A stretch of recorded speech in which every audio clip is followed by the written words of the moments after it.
Hello, my friend. Today I will tell you another long-forgotten legend.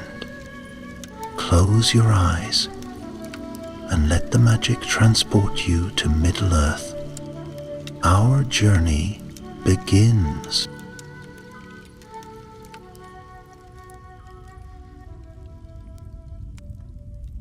In the waning years of the Third Age, when dusk fell earlier over the northern wilds and the stars gleamed like watchful eyes, a strange unease stirred beyond the Etten moors. The rangers of the north, keeping silent vigil against the stirrings of orcs and darker things, sensed a presence, nod of Middle-earth. Halvarin, a seasoned Dunedain who had once walked the length of the Shire's borders and stood guard upon the Barrow Downs, felt a tremor of dread when a small scouting party he led vanished without trace near the foothills of Gundabad. A pall fell upon Rivendell when word reached Elrond, borne by an elf swift of foot. The Doomdane were missing. All signs vanished into the wind. Hushed whispers spoke of an unnatural horror, one that devoured memory, one that came from a rift in the rock. Elrond, wise and grave, sent forth a company unlike any before. A band of 3, Halvarin the Ranger, Elendir the Elven Scout from Lothlorien, and Bruni Ironhand, a stout dwarf of Karazgaraz, with beard braided but mind set as sturdy as mithril. They met at the bridge over the Trollshaws, where shadow and leaf interwove. Each carried burdens of their own. Halvarin carried guilt for those missing under his watch. Elendir carried a strange glow in her eyes, for she had seen omens in leaves turn black before their fall. And Bruni carried a hammer that had felled goblins and a sorrow for kin lost in long wars. Their purpose? Journey northward, beneath the yawning peaks of Gundabad, to find the lost rangers and root out this new darkness. So they set out beneath a sky of pale promise, crossing heather and birch, fording icy streams defined by sharp echoing clatter. In the evenings, Halvarin whispered tales by the fire, of old days when rangers skirts the edges of the North Farthing, when the shadows of Angmar pressed, and of Elendir's kin, weave masters of the Golden Wood, who feared a blight upon the earth. Bruni, gruff but not unkind, showed them dwarven knots carved onto his hammer handle, runes promising safe return. Each knot marked a place he had fought and lived, and each stroke of the hammer echoed stories of stubborn hope. On the 4th night, at the edge of the Etten moors, they came upon the first sign of ill. Grasses withered in a single radius, dark and smooth, as though something had lain upon them. Mammal tracks vanished in the center, as if the ground itself refused the step. Islander pressed her hand to the earth, and her eyes glazed in a pale green reflection. "This is not the work of trolls or orcs," she whispered. "It is older than even the malign powers of Morgul. It feels as though it draws life into emptiness." The Vare, lit by lantern and firelight, they discovered a ruined signpost, half buried, marked with runes unknown. Bruni stooped, brushing ash from the broken wood. It reads, "Mulvi Thor," he muttered in Dwaro speech. "I have never seen such words." Halvarin looked upon the runes with narrowed eyes. Not Sindarin, nor Kuskdul. It speaks of a monster that has no name, yet bound them here. At that moment, a breeze rolled over the moor, carrying a low rumble like distant thunder. Highlander stepped back. The clearing dimmed. The lantern's flame shivered as though in warning. The air felt hollow, as though everything they carried, their breath, their hope, was being drawn away. Bruni set his hammer down, placing a hand on its haft. "If it is a monster from beyond, we shall face it with hammer and bow," he said, though even his voice shook. Halvarin nodded. "But first, we must find those we lost. Tomorrow we search the foothills, for tonight, rest." They slept uneasily, dreams haunted by void black tentacles twisting through golden woods, creatures that whispered in ancient tongues of oblivion. When dawn came, pale as washed linen, they rose with silent resolve. The moor before them lay thick in dew and mist, but beyond the foothills rose jagged against the sky. Something waited there, and they, 3 friends of different kin, would walk into that waiting dark. The morning mist clung to the moor like a thin veil, making every rock and twisted shrub appear twice as large and thrice as eerie. As the company advanced northward, the land grew quiet in a way that was not natural. No birds called, no fox darted from the brush, and even the wind had chosen to hold its breath. The foothills loomed ever nearer, and with them the air grew colder, not with the crispness of mountain breeze, but with a chill that crept into the bones, stealing warmth with every step. Halvarin led them in silence, his eyes scanning every ridge and hollow. Elindir moved with the grace of her kind, her boots barely stirring the frost-bitten heather beneath. Bruni brought up the rear, his hammer over one shoulder and his gaze never resting. Despite their watchfulness, it was Elindir who first sensed the change. "Wait," she said, halting with a sudden stiffness. "The trees here. Look." Halvarin turned his gaze toward a grove of stunted ash trees clinging to the rise. At first glance, there was little amiss, but as he drew closer, he saw it. The bark had split open in thin, precise slits, as if flayed by knives rather than claws. Black resin oozed from the wounds, and upon touching it, Elindir recoiled with a hiss. "It burns," she said, shaking her fingers. "Not with fire, with wrongness." Bruni frowned. "I have seen sap burn when firestones leak into the roots. This is not that. This is blight." The trees were not alone in their suffering. Beyond them lay the remnants of a camp. Scattered bedrolls, a broken cooking pot, a leather satchel, torn and gnawed at the edges. Halvarin knelt by the fire pit and picked up a charred scrap of parchment, its edges smudged with ink that had bled into nonsense. Only one word remained legible: void. "This was them," Halvarin muttered, jaw tightening. "These were my kin." There were no bodies, not even bones, only impressions in the frost where men once slept, as if they had simply vanished. Eolindir turned slowly, her gaze lifting to the hills. "They were taken," she said softly, "by something that does not leave behind what it devours." It was Bruni who pointed out the trail, a faint line of broken rock, unnatural and scoured clean, leading upward toward a shadowed pass in the mountains. Against all wisdom they followed it, for there was no other path and no turning back. The trail twisted between narrow cliffs and black boulders that jutted from the earth like jagged teeth. The sun failed to penetrate the gloom of the pass, and the very air seemed to hum with suppressed tension. Eolindir notched an arrow to her bow, her movements smooth, practiced, but she did not draw. Gruni touched the haft of his hammer every few paces, as if to reassure himself it remained solid in his grip. They emerged, at last, into a hollow high above the moors, a deep, wind-carved basin ringed with slate and stone.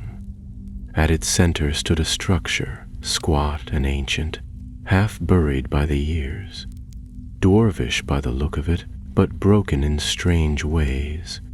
The angles of the walls leaned too far, twisted as though the stone itself had been softened and reshaped by monstrous hands. Bruni went pale. "That is no dwarven work, not any more," he muttered.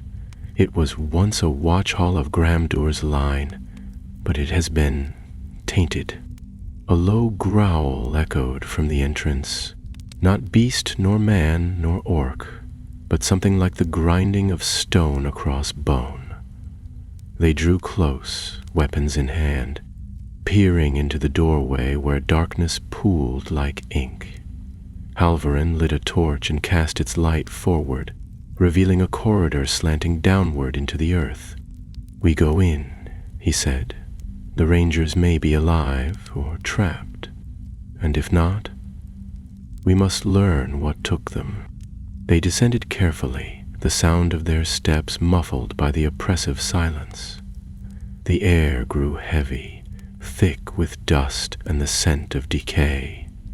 Strange runes had been etched into the stone, none they recognized, jagged and writhing, as if the walls themselves had screamed them into being. And then they saw it. At the base of the stairway lay a single helm, bearing the crest of the Dunedain. It was split down the center, as if cleaved by invisible force, and beside it lay the sword of its bearer, rusted and warped. Halvarin knelt, fingers brushing the blade, and for a moment sorrow clouded his face. It was called Thalion, my brother's son. He stood slowly, a fire kindling behind his eyes. "This thing will answer for what it has done." Further down, the passage opened into a vast chamber, its ceiling lost in shadow. The torchlight flickered over ruined columns and broken statues. Dwarves with faces defaced, stone warriors shattered at the knees, and at the far end stood a great chasm, wide and bottomless, from which no sound rose and no light returned. Bruni stepped forward, eyes narrowed. "That is not part of the old hall. That is new, dug out by something." As if in answer, the ground beneath them shuddered. A whisper, not heard with the ears but felt in the bones, rose from the chasm. A wordless cry, like the weeping of 100 lost voices. Eilander gasped, dropping her bow. Halvarin clenched his teeth. Bruni staggered back. They had found the lair of the thing that had come from the void. The ground continued to tremble beneath their feet, not with violence, but with a pulse, like the steady beat of some enormous heart slumbering beneath the earth. The whisper that had risen from the chasm faded into silence, but it left a weight in the air, thick and suffocating, as though the very stones of the hall were holding their breath. Halvarin motioned for the others to draw back from the edge. Eilander retrieved her bow with shaking fingers, and Bruni's grip on his hammer had turned his knuckles white. "This thing," Halvarin began, his voice strained, "it is not of our world. This is no beast of Morgul, nor any shadow Sauron left behind." "It's deeper," Bruni muttered, staring into the abyss with grim defiance. "Deeper even than the mines of Moria. I feel it in my bones, as if the mountain itself wants to turn away." Eilander moved to the nearest wall where runes had been scrawled in a tar-like substance that shimmered faintly in the torchlight. They twisted and turned unnaturally, never quite the same shape when one looked back a second time. She did not touch them, but leaned close enough to examine the patterns. "These are not made by hands. They shift, living words. I have only seen this once before, when a seer in Lothlorien went mad after gazing too long into the mirror." Halvarin stepped forward cautiously and held the torch aloft. Shadows danced over the walls and floor, revealing more signs of a struggle, gouges in the stone, broken arrows, and scorch marks. In one corner lay what might once have been a cloak, now little more than blackened threads clinging to a twisted iron brooch. "This was no mere ambush," he said quietly. "They fought, but they never had a chance." The company did not descend further into the chasm. The opening was too wide, too dark, and what lay below stirred a fear deeper than reason. Instead, they searched the hall, and behind a fallen arch they discovered a narrow stair, half collapsed, leading into a side passage. The air grew colder as they moved forward, the torchlight flickering madly as though afraid of what it might reveal. They passed under dwarven arches blackened with soot, their once proud carvings worn smooth or scratched out entirely. And always, the whisper seemed to follow them, too faint to be speech, but never truly gone. Bruni halted at a sealed stone door, ancient and carved with the sigil of the mountain clans, an anvil beneath a 7-pointed star. His eyes lingered on it, and for a moment a strange sadness clouded his face. "This was a treasury," he said softly, "one of the old ones, before the Goblin Wars. It would have been sealed with honor." "Can it be opened?" asked Halverlin. Bruni nodded and began to chant low words in Khuzdul, words that echoed down the corridor with unexpected strength. The runes on the door glowed faintly, and with a deep groan of age-old stone the door cracked open. Dust poured out, but with it came something stranger, warmth, a strange contrast to the chill outside. Within, the room was untouched, as though time itself had been held at bay. Golden light glinted from the walls, and treasures of old lay beneath cloths of silver-threaded velvet. Yet even here, the corruption had seeped in. On the far wall, a fissure had opened, a long, jagged wound in the stone, pulsing faintly with dull red light. It was as if the mountain had bled. Near it, lying on the ground, was a body, shrunken and pale, with eyes wide open in frozen terror. A ranger, though the years had withered him beyond recognition. In his clenched hand was a scroll, its parchment brittle but intact. Eilindr retrieved it carefully and began to read aloud in a hushed voice. "It came not through door or window, nor down from the peak. It bled from the stone. It devoured the light, drank the memory, and left us shadows. Do not follow it. Do not speak its name, for it has none. It is the unmade." The chamber darkened at the last word, and the torch flickered violently. Bruni cursed under his breath and raised his hammer. Halvarin drew his blade, and for the first time a pale mist began to rise from the fissure. It coiled like smoke, reaching slowly toward them, though it made no sound. Eilindr stepped back, eyes wide. "It's not smoke. It's thought, like dreams turned wrong." They fled the chamber, sealing the door behind them. The mist did not pursue, but its presence lingered in their minds like an after-image. Back in the hall of the chasm they rested, their nerves frayed and spirits weary. They spoke little, each lost in troubled thoughts. What they had found was no beast to be slain with sword or arrow. It was something older, something terrible that had been bound beneath the mountains in some forgotten age, and now it had awoken. Later, as they took turns keeping watch, Eilindr spoke to Halvarin in a low voice.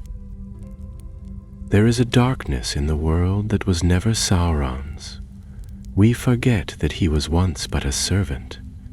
The void still waits, and things stir in it." Halvarin nodded.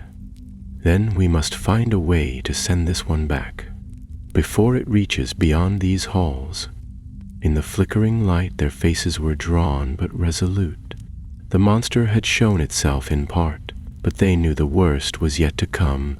Deeper still it dwelled, waiting, and they would have to go down to face it. Sleep came grudgingly, and when it did, it brought little rest. Halvarin dreamed of forests turned to ash, of rangers stumbling through fog without faces, calling his name in voices not their own. Bruni thrashed in his blanket, muttering in Cústool, while Eilundir stood vigil, her gaze fixed on the chasm, unmoving as a statue. The whisper from the depths had grown fainter, but never fully ceased, like a forgotten song echoing in the mind.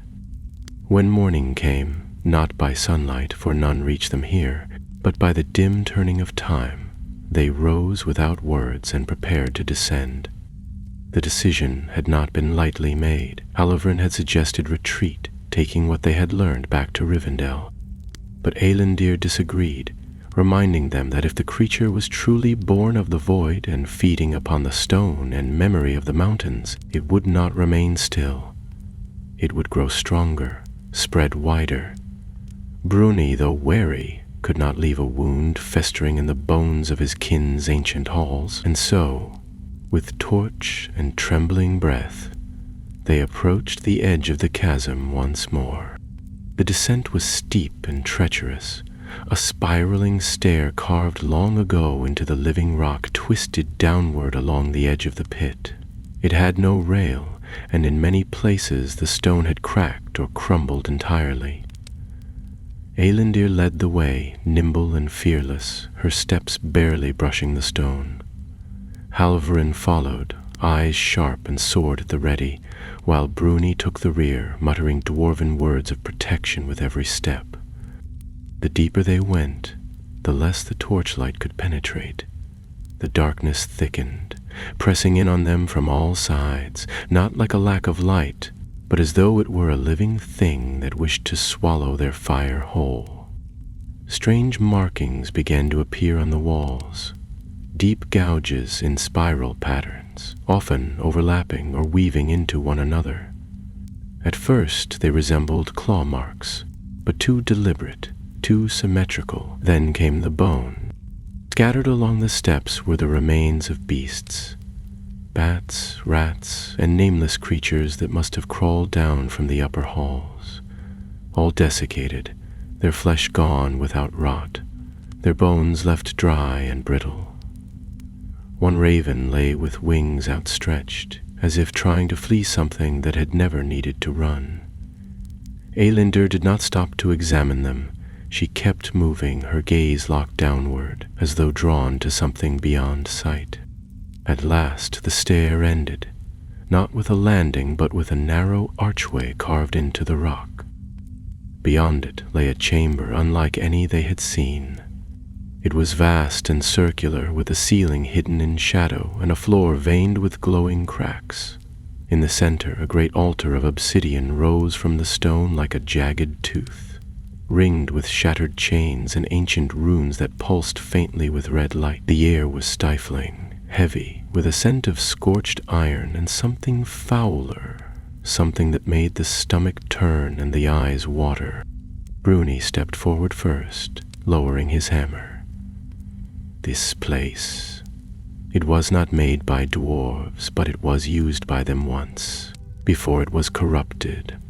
These are chains of binding, not decoration. Halvrin approached the altar, the light from his torch reflecting off its slick, glassy surface. He saw the scorches left behind, the places where weapons had struck and left no mark, and the faint impressions of hands clawing, as if something had been bound there and had fought to be free. Then he noticed the marks on the floor, dragging footprints, large and inhuman, trailing outward into a tunnel opposite the stair. "It escaped," he said. "Whatever was bound here, it's loose now." Eilundir stepped beside him, silent for a moment. Then she said, "No, it was not bound. It was called.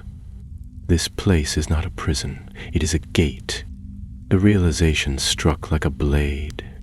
The altar was not meant to hold the creature, but to bring it. Someone or something had summoned the monster from beyond the circles of the world, tearing a hole in the stone of the earth to make a passage.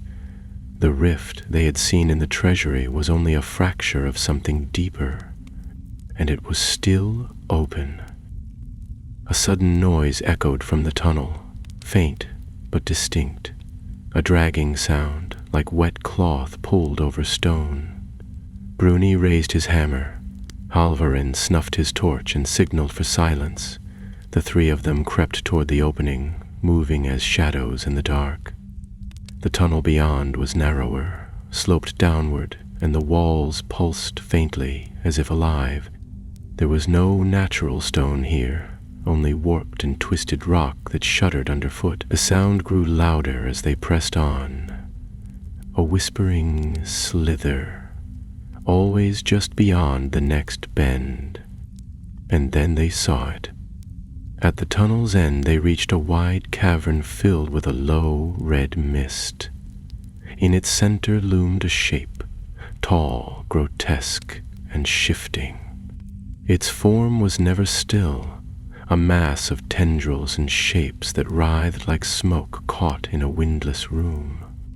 It had no face, only an emptiness where one should be, and from it poured a dull light that made the skin crawl. Around it the stone had melted into black glass, and within that glass were faces, hundreds of them, twisted in agony, mouths open in frozen screams.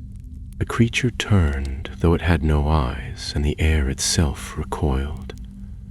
The whisper grew to a scream, not heard but felt, a voice inside the mind that pierced like ice. Eilendir fell to her knees, clutching her head. Bruni staggered, his hammer slipping from his hand. Halvarin gritted his teeth and stepped forward, drawing a small dagger from his belt. A blade not of steel but of mithril, etched with elven rune. The creature recoiled, not in fear but in interest. It reached out a tendril, almost curious. Halvarin slashed, and the blade passed through the shadow without resistance. The thing did not scream, but it shuddered, and the whisper faltered.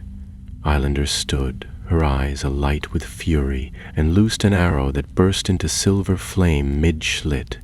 Bruni roared, reclaiming his hammer, and charged. The battle had begun. The creature surged forward as though the arrow had stirred it from some torpor, its body unfolding in terrible silence. The burning shaft struck its surface and vanished with a hiss, extinguished not as though swallowed by matter, but by a void that rejected light itself. Bruni did not hesitate. He hurled himself at the creature with a thunderous cry, his hammer singing through the air. It struck the mass with a deep clang. But where it should have met resistance, there was only a strange pull, as if the very weight of the blow had been absorbed into nothingness. Bruni stumbled back, eyes wide. "It eats force," he growled, "consumes it like breath." Halvarin stepped beside him, mithril dagger held high. The runes on its blade flared a bright pure silver, and where it slashed the air before the beast, the tendrils recoiled. The monster's body shifted again, no longer formless, but beginning to shape itself in mimicry of the ones who stood before it.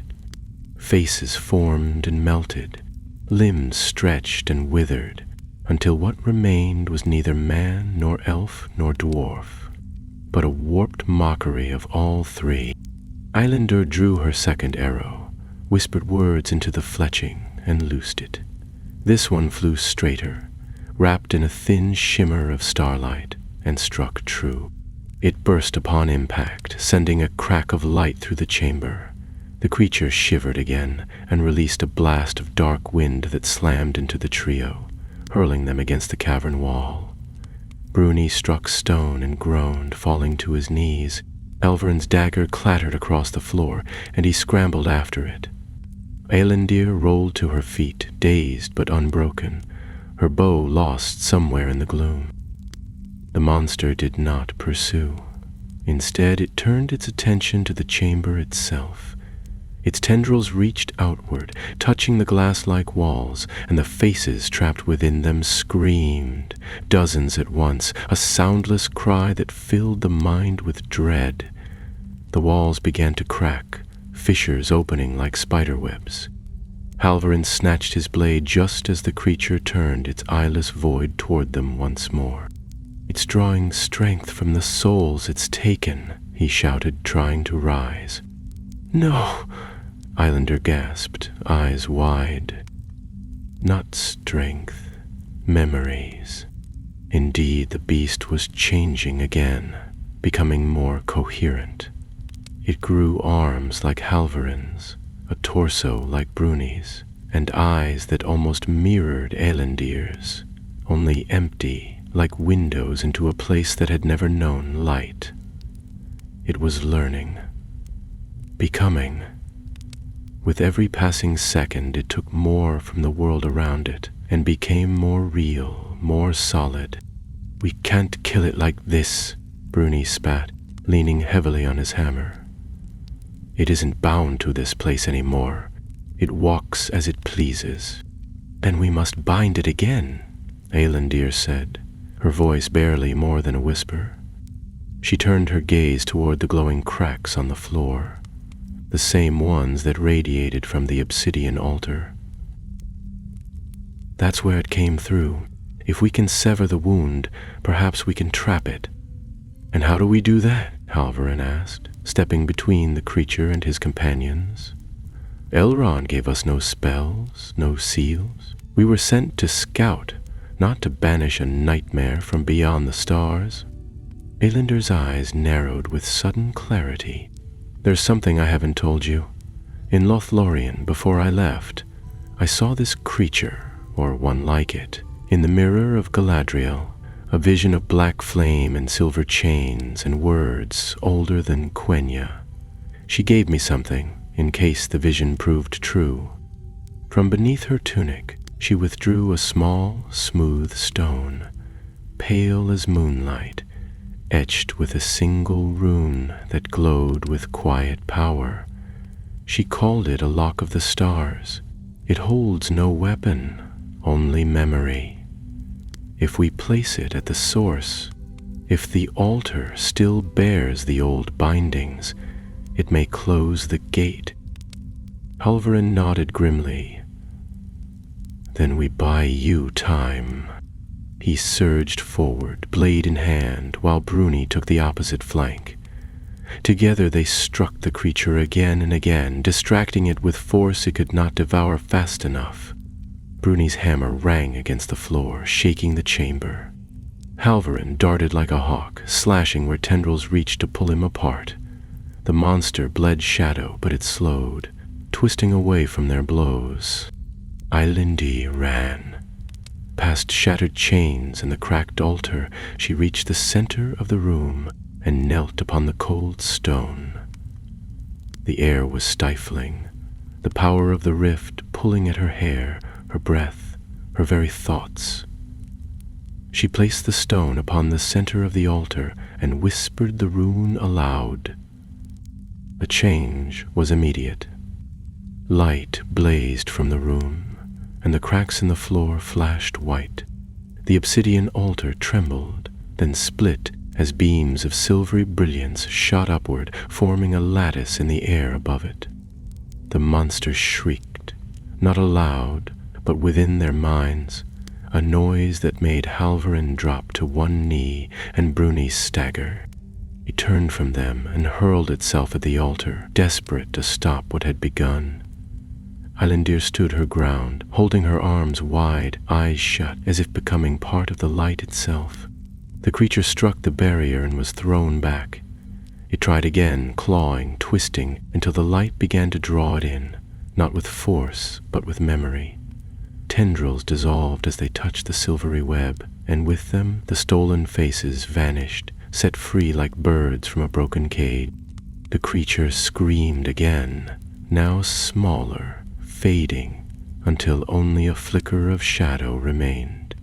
It tried to flee, but the altar flared once more, and with a final burst of brightness, it was gone.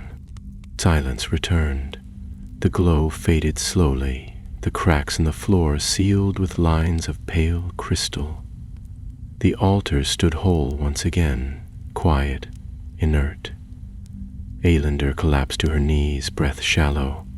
Halvarin hurried to her side, while Bruni sagged against a stone pillar, sweat pouring from his brow. "It's over," Halvarin said softly. "For now," Eylindir whispered, staring at the altar. "But the gate remains, sealed, not destroyed." Bruni nodded, expression grim.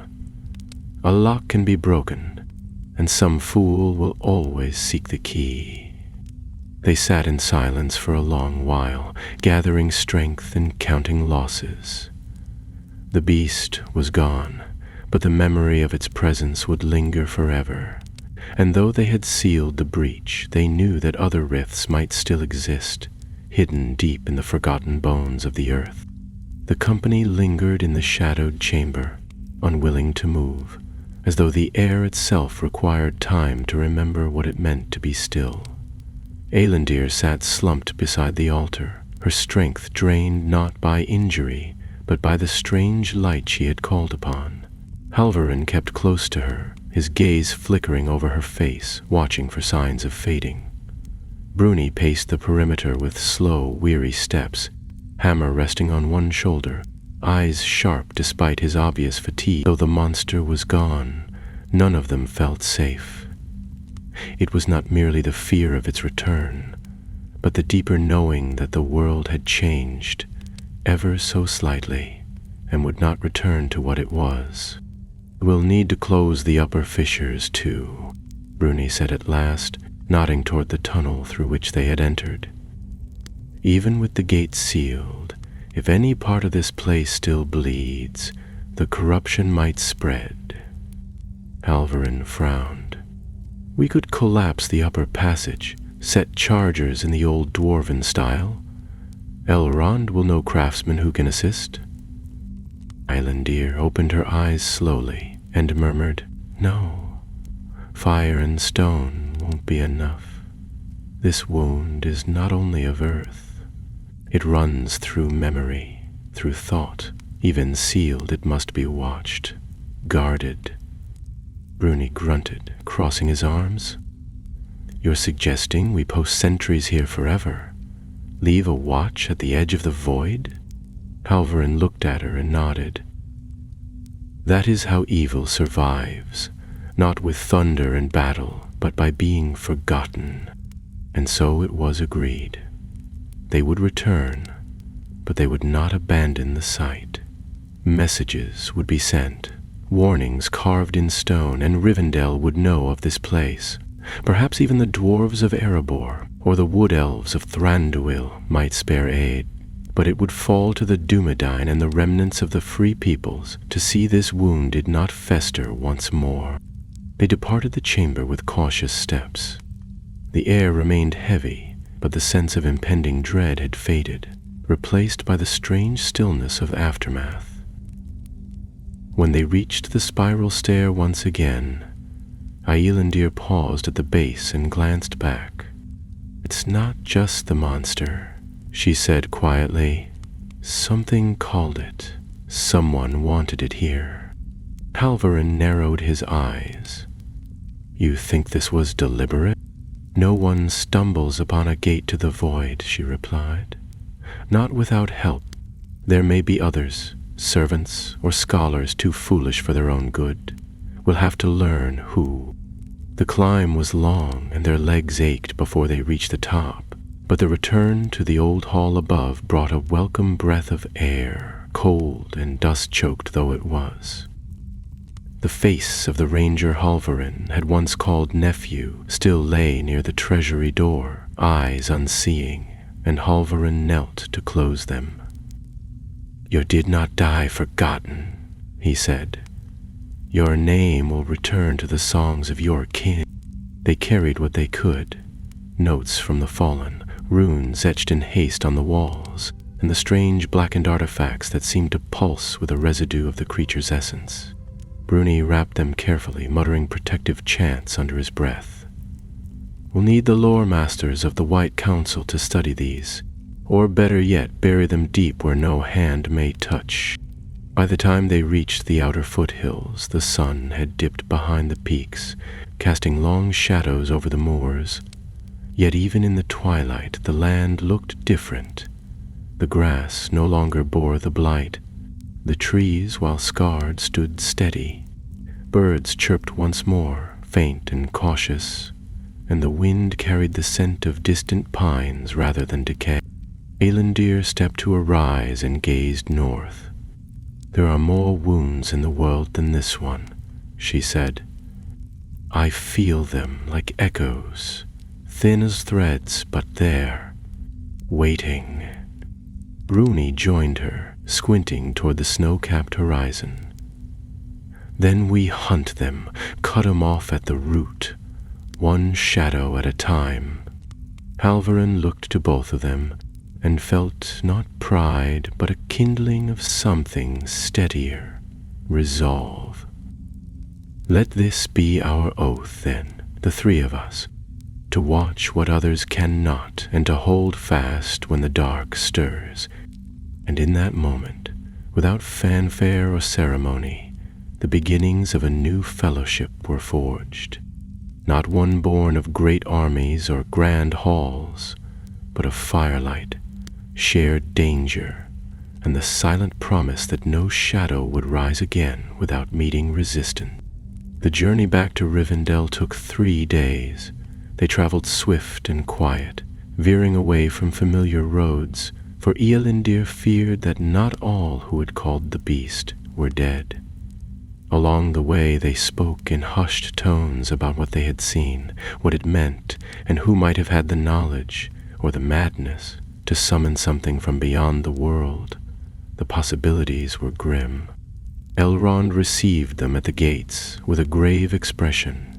He listened in silence as they recounted their tale, and when they showed him the stone Eilundir had used to seal the altar, his eyes dimmed with memory. "It is as I feared," he said at last. "This creature is not named in any book of the Eldar, nor in the annals of Valinor. But there were whispers long ago of fragments Morgoth scattered, slivers of his will cast into the void, hoping some might take root in time." Olvarin's jaw clenched. "Then this was his doing?"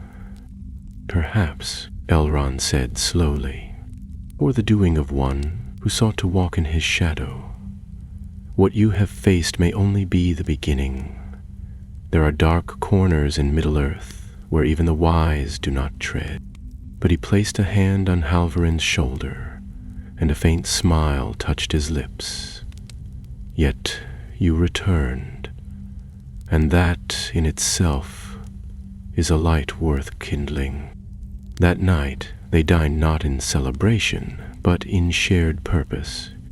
No songs were sung, but stories were spoken, of lost rangers, of bound altars, and of a darkness that had been pushed back, if only for a time. And in the morning they rose again, 3 companions no longer strangers, but bound by fire, shadow, and the quiet knowledge that the fate of many might rest in the hands of a few. The following days passed with little rest and much labor. The halls of Rivendell stirred with quiet urgency, for Elrond's counsel had weighed heavily on the minds of all who heard it. Messengers were sent swiftly to the scattered outposts of the Dunedain, to the grey havens where Círdan the shipwright still watched the sea, and to the northern holds where the dwarves of the Blue Mountains delved ever deeper. Eilundir spent long hours in the libraries of Rivendell, seeking in scroll and song any mention of void creatures, rift-born horrors, or starlocks like the one she had used to seal the altar. There was precious little. Most references, if they existed, were cloaked in metaphor or ancient tongues long fallen out of use. Bruni, meanwhile, took to the forges.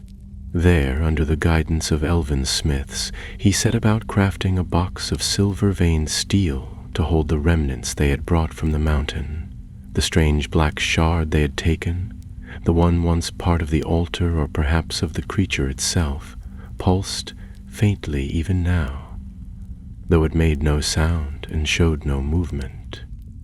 Yet when one stood too near, thoughts seemed to tangle, and dreams flickered with twisted images. Bruni dared not leave it unwatched, nor did he let any touch it without a charm of stone and rune drawn in the style of his forefathers. Halvarin walked the halls in silence, his steps quiet, his thoughts troubled. He had lost much on the journey, kin, certainty, and the comforting belief that evil wore familiar masks. Now, as he stood upon the terrace overlooking the hidden valley, he could not help but wonder how many other shadows had slipped through unnoticed. He had known the darkness of men, of orc and wraith, but this thing? They had not even known how to name it. It was on the 5th morning after their return that a new summons came. Elrond called them to the Hall of Fire, where the flickering glow of the great hearth lit carvings of old and tapestries bearing the stories of ancient battles. There, seated beside the Lord of Rivendell, was an elf whose presence bent the air like the strings of a harp pulled taut. She was cloaked in blue-gray, her hair pale as frost, and her eyes like moonlit pools. Galadriel of Lothlorien had arrived. Her gaze passed over them, and though her face showed no sternness, none of them could meet her eyes for long.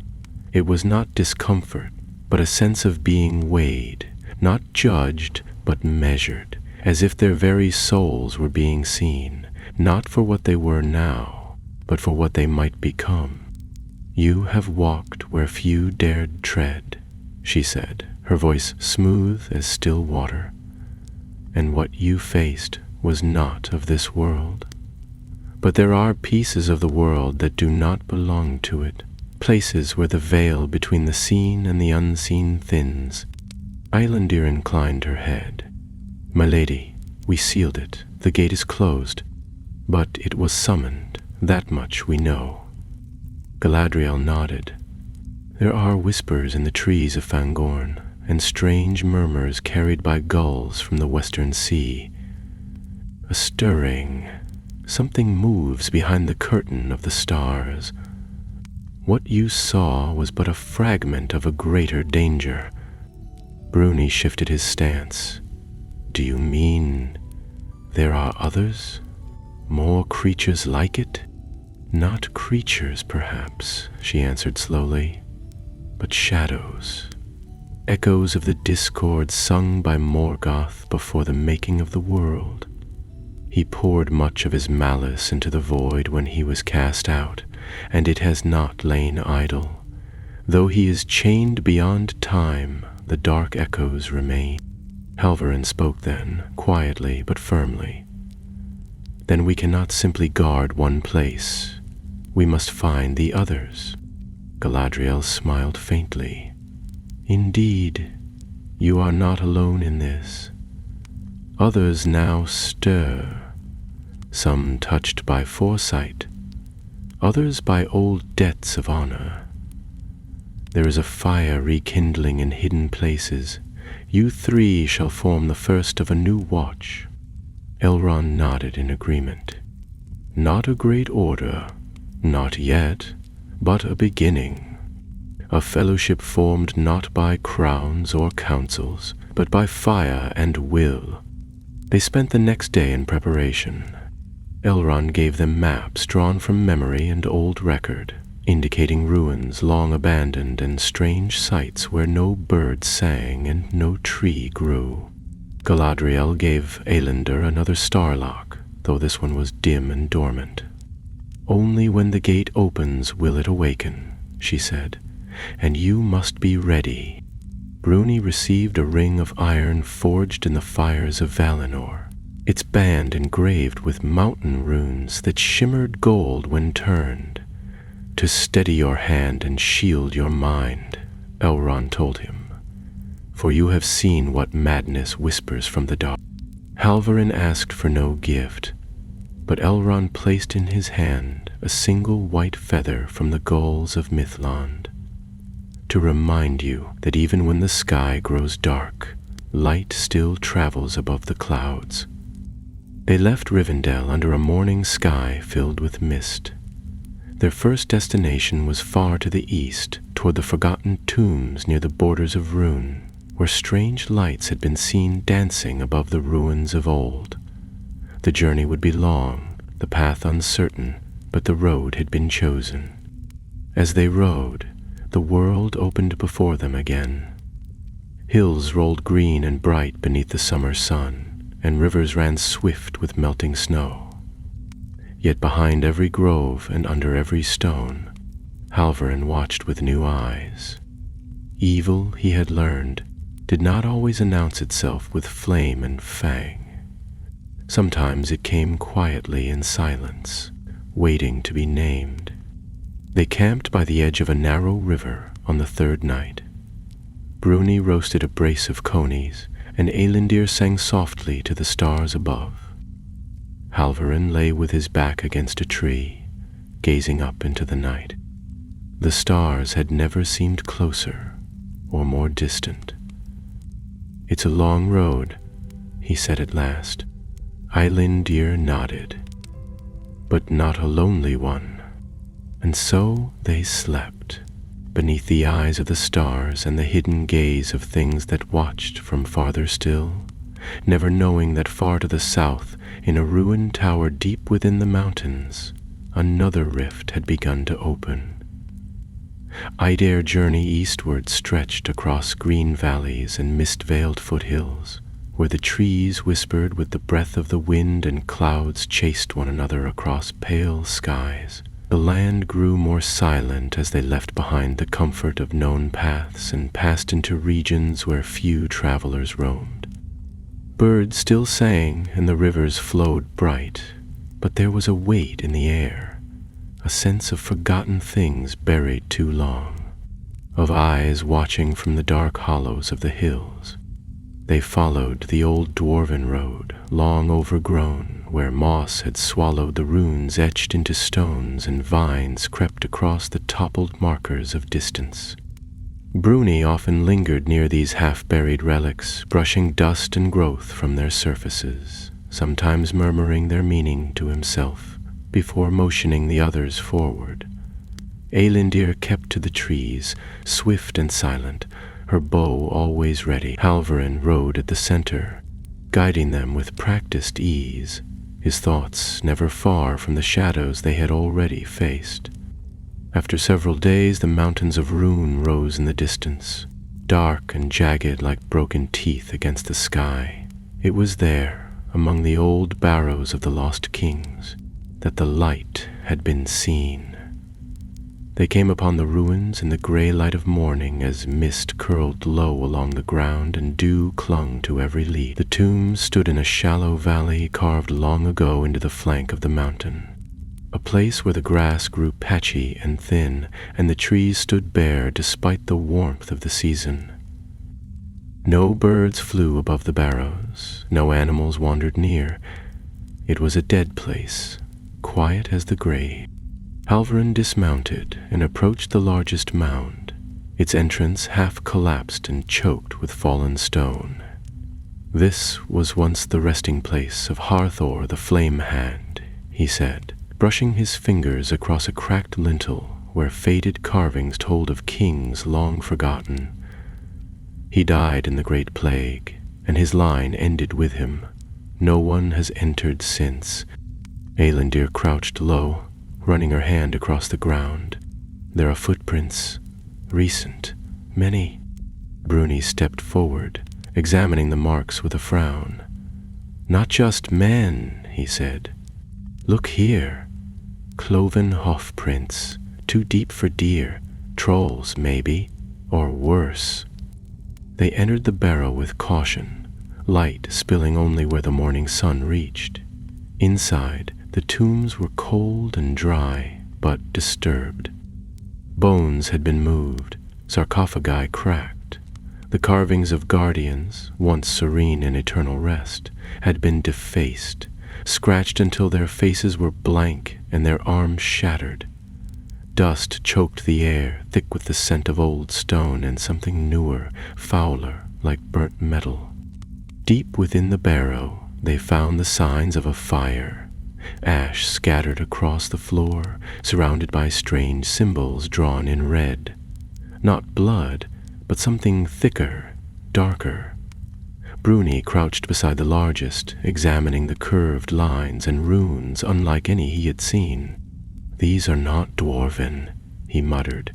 "They shouldn't be here." Eylindir knelt beside him. They looked like the runes on the altar, the same language. Alvarin stepped toward the fire and saw what lay in its center. A mask, silver, twisted into a permanent sneer, with eye holes cut deep and wide. It bore no maker's mark, no design that bespoke any known realm, and yet it radiated something familiar, something wrong. "We are too late," he said. "Whatever they did here, it's finished." The sound came then, low and guttural, echoing from the far end of the tomb. A voice, not shaped for speech, muttering in a tongue that turned the stomach. They turned as one, weapons drawn, and saw a figure standing in the doorway, tall, robed in black, and wearing no mask at all. His face was pale, narrow, and his eyes glowed faintly blue. "You are trespassers," he said calmly. "This place is not for the living." Alvarin stepped forward. "Then what are you?" The man tilted his head. "A servant. One who calls the unmade." Bruni lifted his hammer. "We seal the last one. If you've called another, it is not for you to stop," the man said, and suddenly the ground shook. From the ceiling above, dust and stone fell in cascades. The light of the sun outside dimmed as a deep hum rose from beneath their feet. Eylindir fired first. Her arrow struck true, but the man did not flinch. It passed through him like mist, and his form flickered as though he were both there and not. "A shadow," she gasped. "An echo," he agreed. "But echoes can still guide the hand." The tomb shuddered again. Cracks split the floor. A ring of fire blazed into life around the strange symbols, and from it, darkness began to rise. Not smoke, but something blacker still, thick as oil and moving like water. Alvarin grabbed Eylindir's arm. "We have to stop the summoning." "There's no altar here," Bruni said. "No gate to seal." Eylindir's eyes narrowed. "Then we don't seal it, we destroy it." She ran forward, pulling from her pouch a vial of clear liquid, given to her by Galadriel in Rivendell, meant only for dire need. She hurled it into the center of the fire just as the shadow began to form limbs. The vial shattered with a flash of white light that blinded them all. The tomb screamed. Not the man, not the shadow, but the stones themselves. The symbols flared once more, then blackened, and the rising darkness dissolved into nothing. The echo of the servant vanished with a hiss, leaving behind only silence, broken bones, and the distant sound of wind over stone. When their sight returned, the fire was gone. The symbols scorched from the floor. The mask had cracked clean through. Alvarin turned to the others. That was no gate. It was a tether. They were drawing the creature here, not to cross, but to reach. "They're spreading it," Bruni said grimly. "From one place to another, not through portals, but through memory, through relics." Eylindir picked up the broken mask and held it in trembling hands. "Then we must find the rest of them. Every tether, every servant, before another stirs the dark." The barrow stood silent once more, but its silence was uneasy. The cracked mask lay upon the floor like the last note of a song that should never have been sung. Highlander turned it over in her hands, her brow furrowed. It was still warm, even though the fire had been extinguished and the summoning halted. Bruni examined the cracks with a smith's eye and shook his head. "It's not silver," he said quietly. "Not gold either. Something in between. Not of any mine I know." Halvarin looked down at the ashes, where the runes had been burned away by the light of Galadriel's gift. The ground there was still smoldering, the stones scorched deep, as if the fire had reached below the surface. "Whatever they meant to bring through," he said, "it nearly succeeded. And it wasn't working alone." Bruni's jaw tightened. "We faced a creature that had no name, and now there are those who wish to give it one. That's what these cultists are doing, giving form to something that ought not to exist." Elindir nodded, her voice distant. "It grows stronger every time it touches this world, through shadow, through memory, through belief. Even a name might grant it power." She stood, her cloak shifting around her as she slipped the cracked mask into her pack. "We'll take this back to Rivendell. Elrond must see it, and Galadriel." They left the barrow behind, sealing the entrance as best they could with stone and silence. There was no way to know if others would return to this place, but they could not afford to linger.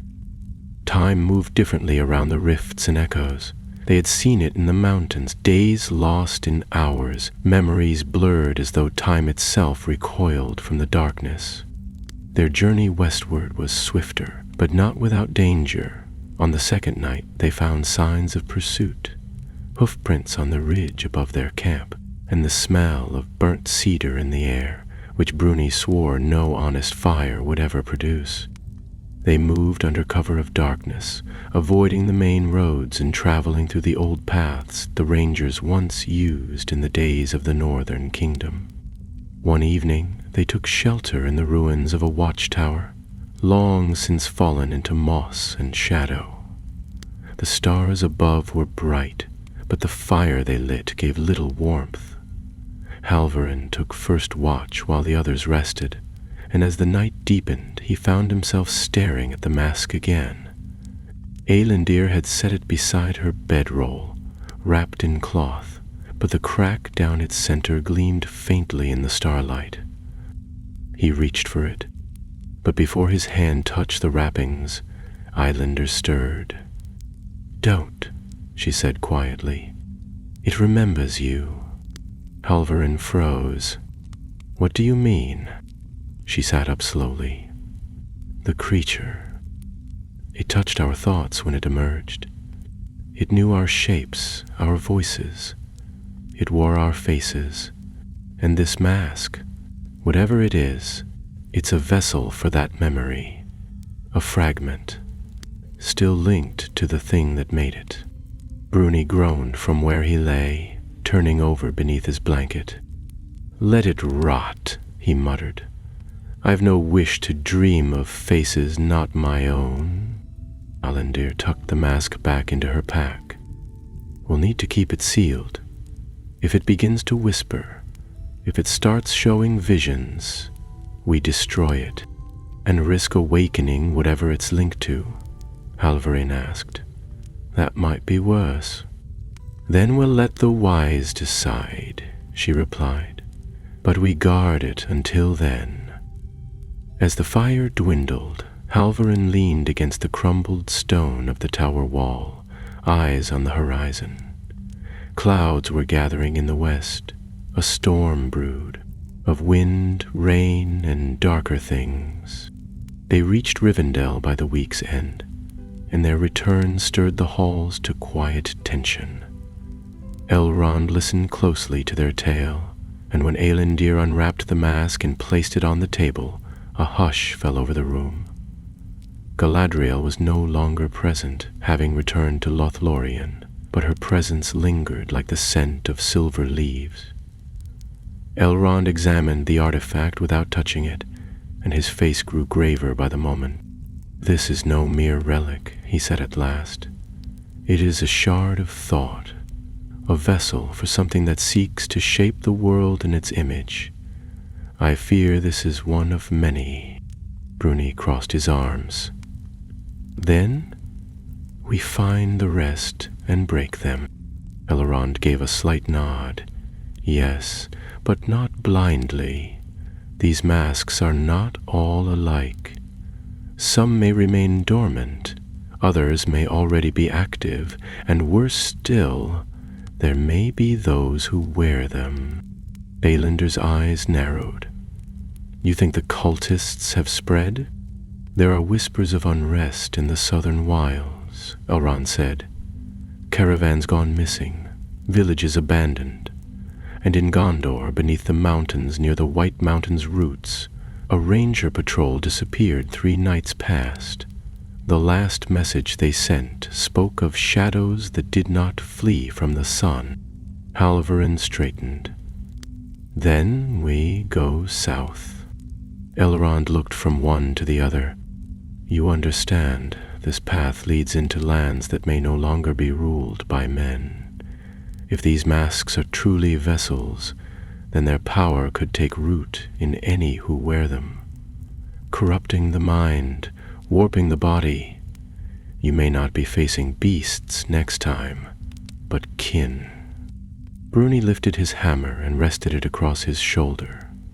If they wear the face of darkness, kin or no, they will be stopped. Eilundur placed her hand upon her quiver. Then we leave at dawn. That night, Rivendell seemed quieter than usual. The waterfalls whispered softly, and the stars hung low over the valley like ancient sentinels. Eilundir sat beside the riverbank, her fingers brushing the surface of the water, eyes distant. Halvarin joined her, dropping to a crouch. Do you think it will ever end? He asked. Not soon, she said. But perhaps someday, if enough of us stand.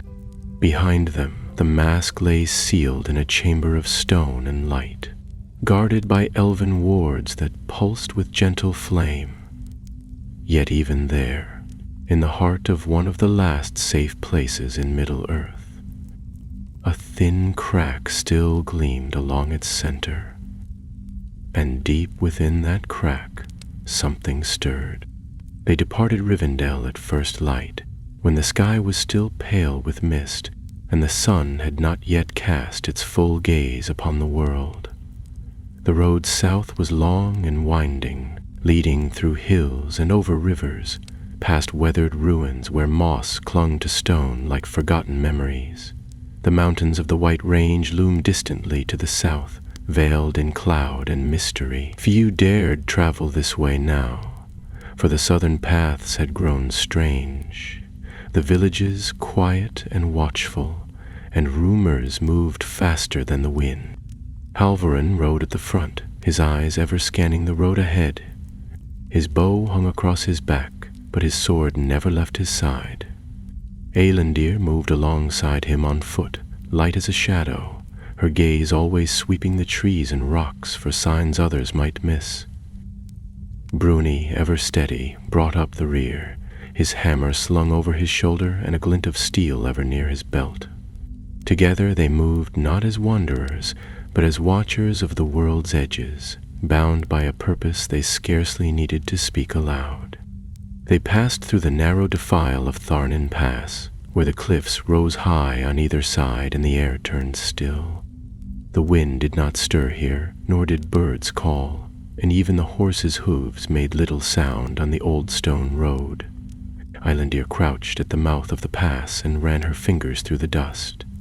Tracks, she whispered. Men, but wrong. Bruni frowned, kneeling beside her. Too many, moving in silence, no campfires, no wheel marks, a marching column, not travelers. They will head south, Halvarin said, scanning the horizon, to the foot of the White Mountains, toward the Vale of Orodreth. That name brought unease to all their faces. Orodreth had once been a thriving hamlet of Gondor, nestled in the fold between the mountains and the plains, a place of green fields and quiet springs. But it had fallen silent some years past. Messengers sent there did not return, and though Gondor claimed it still, no one ventured near. If cultists sought a stronghold beyond the reach of kings, it was a place well suited to such a cause. They continued through the pass and came to a wide valley where once a watchtower stood, though now only its foundation remained. There they made camp under the cover of thickets, building no fire and speaking little. In the dark, Halvarine watched the stars and thought of the ranger company that had vanished days before. He had not known them well, but they were kin in duty, and their silence haunted him. At dawn, they crested the final rise and beheld the ruins of Orodreth. What they saw turned their hearts cold.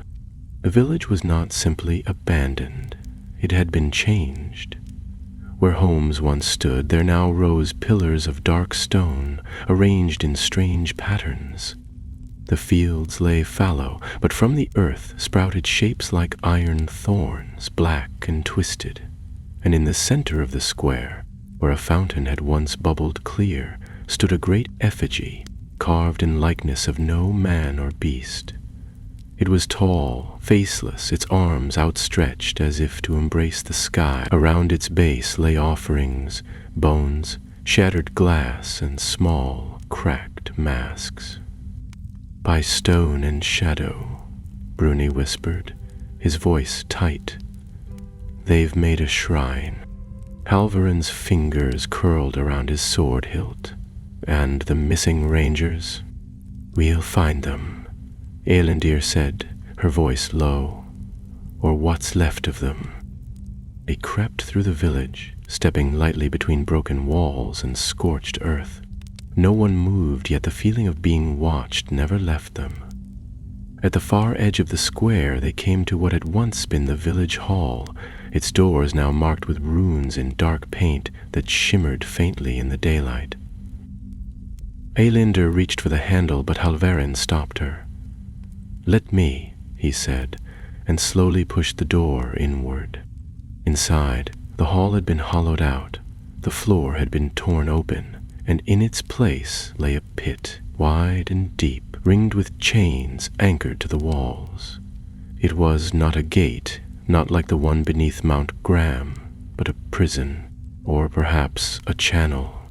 A faint glow pulsed from its depths, and the air reeked of burnt parchment and ash. Across the chamber, bound to the far wall, were the rangers, or what remained of them. There were 4, barely conscious, their faces pale and eyes sunken. One stirred weakly as the companions entered. Halvarin rushed forward, cutting the bonds with trembling hands. "You're safe now," he whispered. "You're safe." "No," the ranger rasped.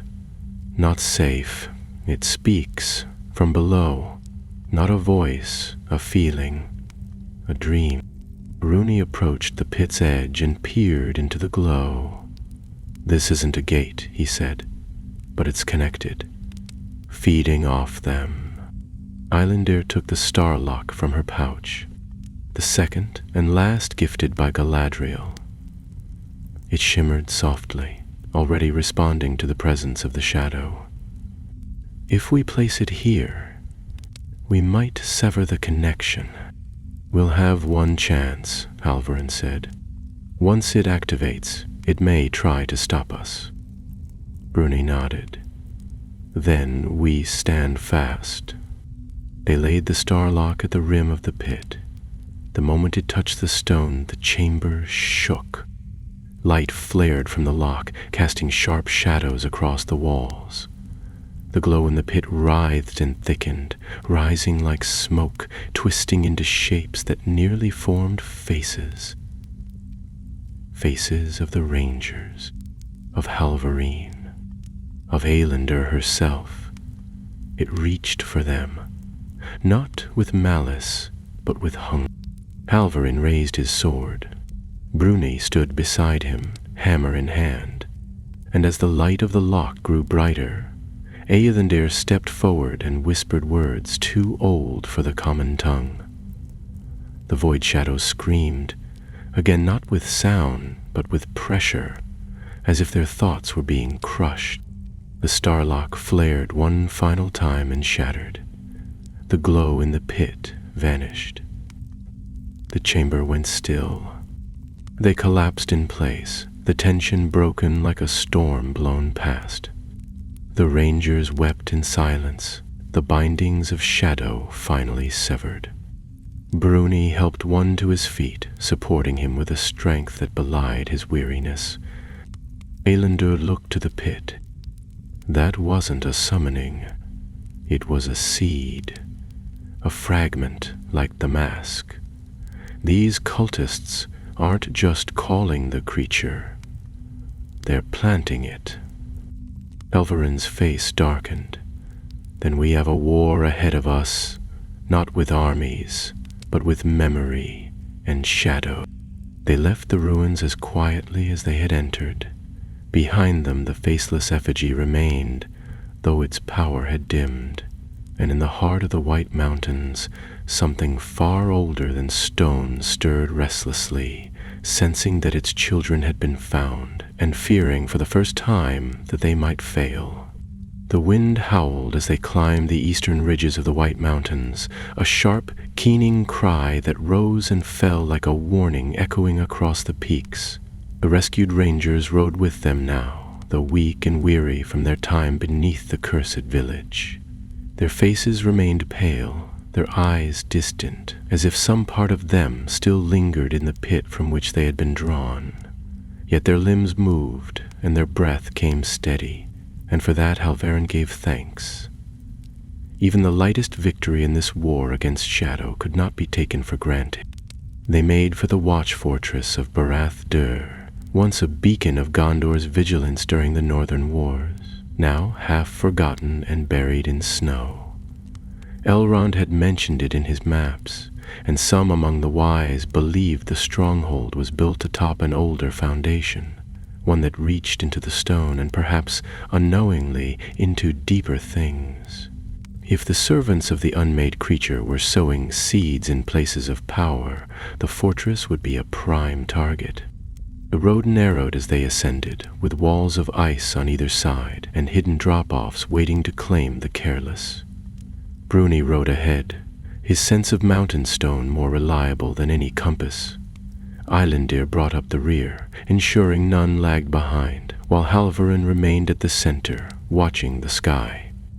For 3 days they climbed, through frost and falling snow, past caves and ruined shrines built by hands long turned to dust. On the 4th morning, the clouds broke, and they saw Barath-dur. It clung to the mountainside like a wound, its towers broken but still proud, its walls veined with creeping ice. A single banner hung limp from the highest battlement, so faded that none could tell what crest it once bore. Yet there was light, torchlight, within the keep, and a plume of smoke drifted from a chimney that should have collapsed centuries ago. Halvarin halted the company just below the final slope. "We approach on foot," he said, glancing at the rangers. "You 4 remain here, rest, guard the path." The rangers nodded, each gripping their weapons with unsteady hands. Whatever strength they had recovered would be needed to hold the retreat, should it come to that. They moved as shadows up the slope, through snowdrifts and across crumbling steps, until they reached the outer courtyard. The gates stood open, as if welcoming them in. Bruni muttered something in Kazul, a curse or perhaps a warning, and hefted his hammer. Inside, the fortress was quiet, but not dead. Fires burned in iron sconces along the walls, and footprints marred the snow in the courtyard. Too many for so few cultists. They stepped over discarded weapons, broken shields and helmets split down the center. The battle had come here recently, but no bodies remained. only the signs of a fight, one-sided, swift, and terrifying. Eilander knelt near a trail of melted snow leading into the main hall. Something was dragged, she said. Or something moved that should not. They entered the hall with weapons drawn. The air was warm, but not with fire. It was thick and humid, the breath of a thing that did not belong in stone. The walls wept condensation, and the air shimmered faintly. Strange roots hung from the ceiling like veins, pulsating slowly, and in the center of the room stood another statue, this one taller than before, its form clearer. It had no eyes, but its mouth was open wide, as if screaming or laughing. Bruni cursed again. They're getting bolder. Behind the statue, they found the remnants of a ritual. Candles melted to the stone, bones arranged in circles, and above it all, a new mask suspended in the air by unseen force. This one was whole, uncracked. Its surface was black and glossy like obsidian, and as they approached it turned slowly to face them, though there was no wind and no hand to guide it. Halvarin drew his blade. Destroy it. Before they could strike, the air rippled and a voice rang out, not from the mask, but from everywhere at once. You see me more clearly now, it said, and yet still you do not understand. I do not come. I awaken. The torchlight died. The statue cracked, and from within it spilled darkness, thick, tar-like tendrils that reached for the ceiling and pulled free a shape.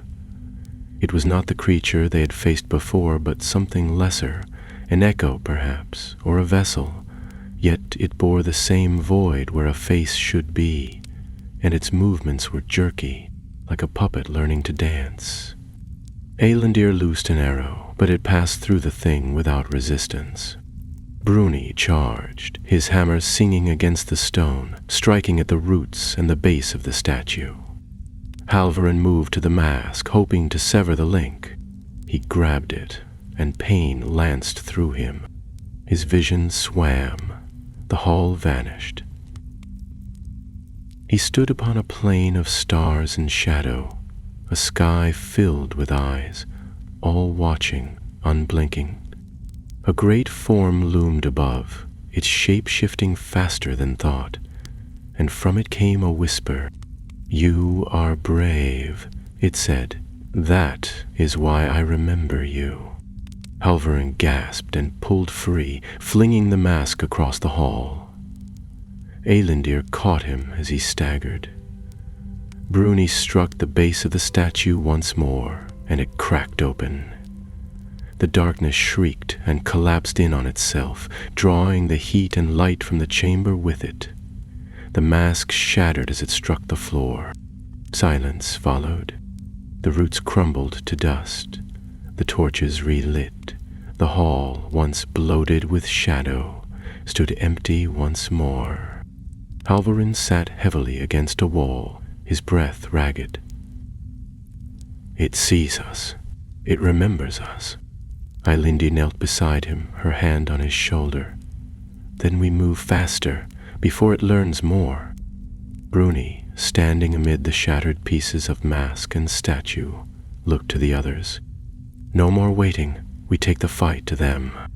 And from the highest tower of the fortress, as the snow fell quietly once again, a single figure watched them depart. A tall man in a dark cloak, his face hidden, holding in his hand a mask not yet worn. Snow drifted across the high ridges as the company left Barad-dûr behind, their breath misting in the cold morning air.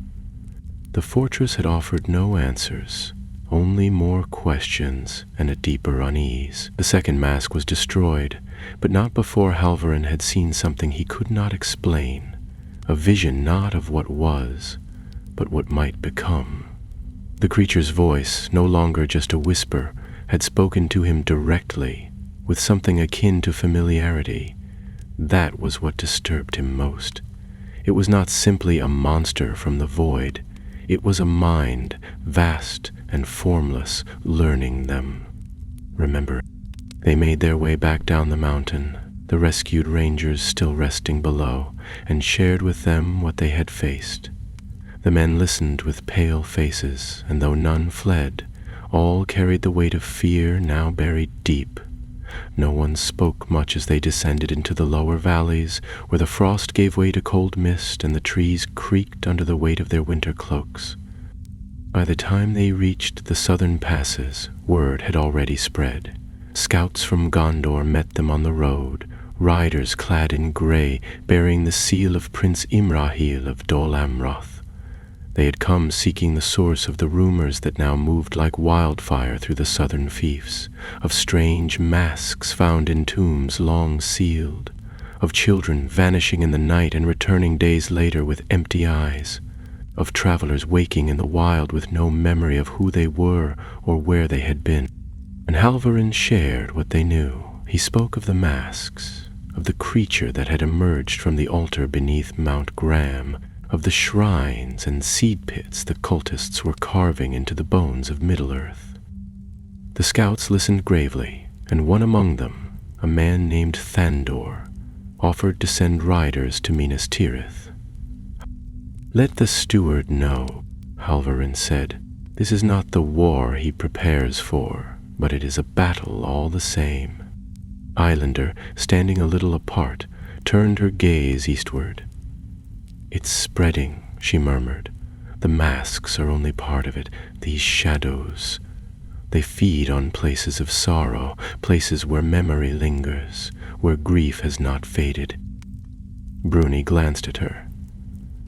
"Then it has no shortage of homes?"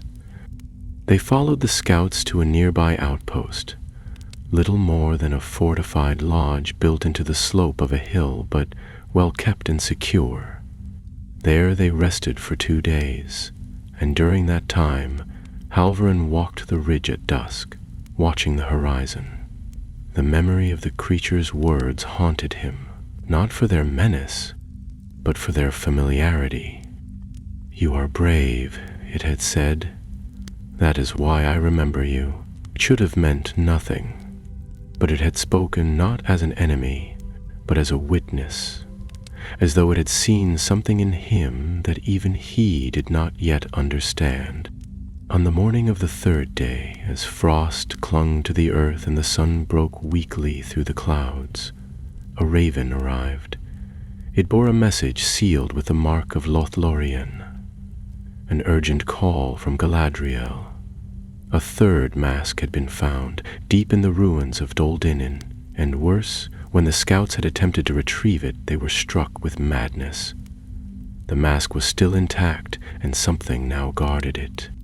Halvarin gathered his companions. "Then that is where we go next." But Elrond's response, sent not by raven but by elf messengers swift as the wind, brought another warning.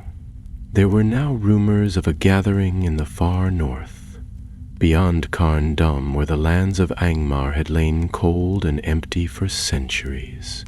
The cultists were amassing there, drawn by something newly awakened, something old. And more disturbing still, the messenger carried a torn piece of parchment found near the wreck of a caravan. It bore only 4 words, scrawled in haste. "It is almost here." Bruni read the words aloud and then ground his teeth. Then it comes to a head. Halvarin turned to Eilundir. "We split. You go to Dol Dinin. Stop the 3rd mask from falling into their hands. Bruni and I will head north. If something awakens in Angmar, it may be too late to stop once it rises." She nodded without hesitation, though the decision weighed on them all. They had walked as 3 since the journey began, bound by fire and shadow. But now the threat had spread beyond the strength of a single blade or bow or hammer. It had grown roots, and to stop it, they would need to strike at every point before the Tree of Darkness could bloom. They parted under a cold gray sky, with no words of farewell save a clasped hand and a silent vow. Eilendr vanished into the mists of the east, and Halvarin and Bruni rode toward the ruins of Angmar, where the bones of kingdoms long dead whispered secrets into the wind. The journey north was bleak. The land grew twisted and cold, the trees thinned to blackened trunks, and even the stars above seemed to flicker with unease. They passed the ruins of watchtowers and the bones of ancient battlefields, where no grass grew, and the ground pulsed faintly with a wrongness that could not be named. Near Carn Dum they found it, a vast hollow ringed with standing stones that hummed with power. Cultists gathered there, masked and chanting in voices not their own, and in the center, rising slowly from the ground like a serpent waking from slumber, was a form they recognized. It had not yet taken full shape, but already it loomed tall and dark, its face blank, its arms rising as though to embrace the sky. Halvarin and Bruni did not hesitate. They charged into the fray like fire through dry grass, striking with blade and hammer, scattering the masked servants with fury and light. Halvarin reached the edge of the pit and drew forth his last weapon, a starlock given to him in secret by Elrond to be used only in the most desperate hour. He cast it into the center of the stones, and as the creature turned toward him, he met its eyeless gaze and said only one word. No. The light flared like a sunrise in the deep, and the form screamed, not with pain, but with denial, as though it had been torn from its own dream. The cultists fell to the ground, masks shattering, and the creature dissolved, piece by piece, back into the nothing from whence it had come. When the light faded, the hollow was empty. Bruni leaned on his hammer, breathless. "Did we stop it?" "For now," Halvarin said, his voice hollow. "But it will try again." Far away, beneath ancient trees in a land untouched by time, Eilendr stood atop the ruins of Dal Dinen, a shattered mask at her feet, the last of the cultists driven away. She looked to the sky and smiled faintly. They had not won the war, but they had won a beginning.